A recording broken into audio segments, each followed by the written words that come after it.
Hey cool cats, it's Russell Baskin here. How you doing? Hello to Rolf Harris and Jimmy Seville. I thought I'd jump on today. Yes, there'll be more canings later in the week, but some people have been enjoying me reading extracts from my book, Son of a Silverback. Don't panic. It isn't, oh my god, I was always the funny one at school and I knew I had to tell jokes for a living. No, it's the tale. I've written it more like the story of my dad. The biography of Dave Kane, the shaven-headed, 16-stone, BNP voting lump of steroid-injecting, metalworking Essex steak. I thought it would be funnier and more interesting to tell the story of this type of alpha male man. And so many of us know a man or a character like that, regardless of our backgrounds, this sort of locked-in alpha male. One of my favourite quotes from my dad was, he couldn't be proud of me. My mum said, he's very proud of you, but in private. That's so messed up. I mean, I've got a child now. I'm always telling her how proud I am. But my dad was, I'd come in and go, Dad, I can't believe it. I've got an A at my A level. I'll be in the shed. And then he'd be down there expressing his pride. I'll just express my pride. I need to let it off using a pride pump. So this amazing man who passed away in 2003, all his faults made me what I am. You can just see him there. There he is, holding up a tiny fish next to my head. I hated fishing. Fishing represents everything I hate about being a man and everything my dad wanted me to be, bless him. Why can't you get a proper job and have proper job hands like me? Look at the splits on these hands.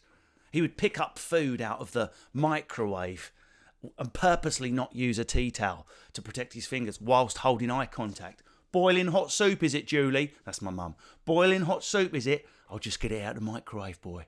Yeah. I once saw him quickly draw an egg from a just boiled pan. Eggs, is it? And peel it with a squish. He was that type of man. I saw a wasp land in his Coke can once and he knew it was there. Drunk it on purpose, crunched, spat it out without getting stung. If I walk within 4 metres of a wasp, I'm like, I've had an anaphylactic attack, and then I have an Essex lip for the rest of the summer. So I'm going to read you an extract. It's about when my dad was still courting, as they used to say, my mum, back in the day. Sorry, I'm a coffee junkie. It's the only thing getting me through. And this was when my dad lost his temper on a date they went on. Dad exhibited some car-based courtship behaviour that was disturbing. Either my mum was a masochist back then, or his blue eyes and muscly body outweighed the caveman red alert signals. On one level, I'm glad, as I'm here. But on another, WTF.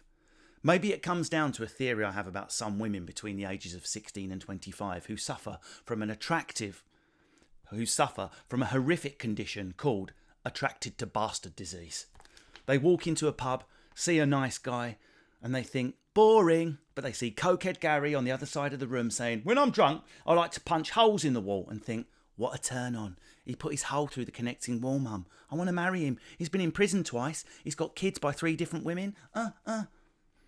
Many girls I knew back then were stuck for years in relationships because they were addicted to twats and only started living when they were 25 and free for them. The more sprogs a man fathered, drug dealer, cage fighter and unstable, please impregnate me instantly.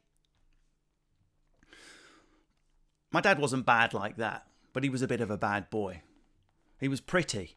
One of the most unlikely pieces of my dad's history is that he once modelled, full-on, topless, pouty posing in teeny-weeny pants.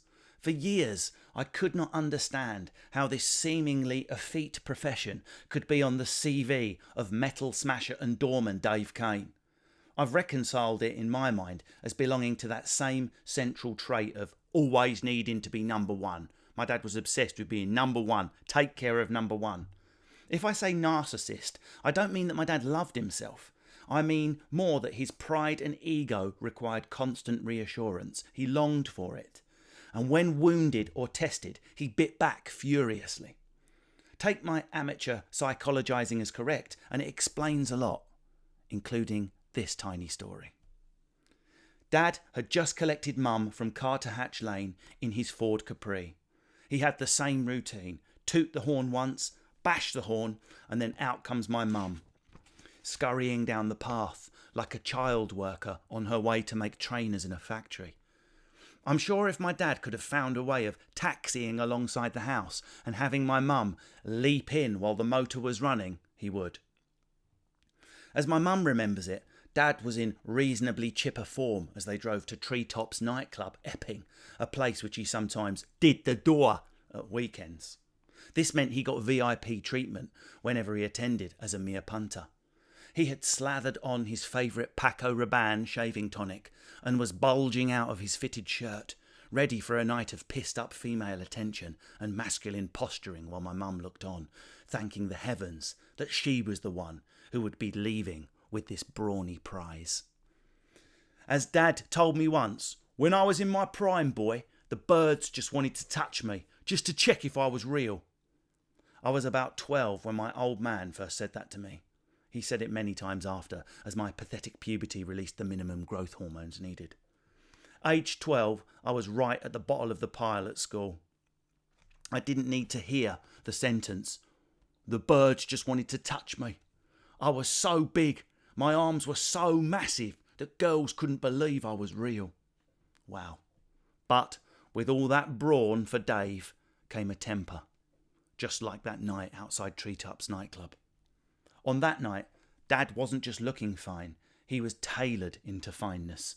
The shirt's purchase and story had been eloquently told on the drive to the club. "It looks lovely, Dave," my mum had said. "What?"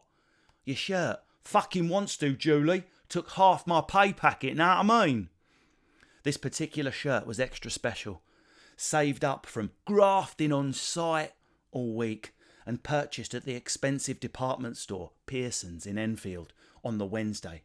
He'd probably had it adapted by Nana Eva, his mum, for his massive neck, and he probably felt even greater than usual. The Ford Capri swung into Treetops car park. My mum tells the sequence of what happened next like this. As the beam of the headlights swept the eager queue of non-VIPs, not my dad's queue, obviously, disaster struck. Waiting near the front of the peasants' line was an equally ripped Essex foot soldier and his tart. And that man was wearing the exact same shirt as my dad. What happened next would be deleted from a sitcom script as too far-fetched, but for my mum it was real life, and it was end of the date night. "I don't believe it. What is it, Dave? I don't fucking believe it. What is it? That cunt there.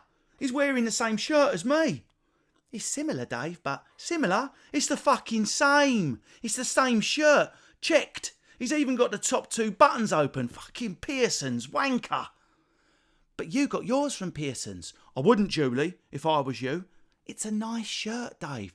"That's not the point. I look like a right fucking idiot now." "Dave, calm down." But he didn't. He drove the car round the back of the nightclub and into the space normally used when working there. He got out and slammed the door. He walked round to the boot and fetched a Stanley knife from his toolbox. He walked back round the front of the car so that he was lit in double spot by the Capri's headlights.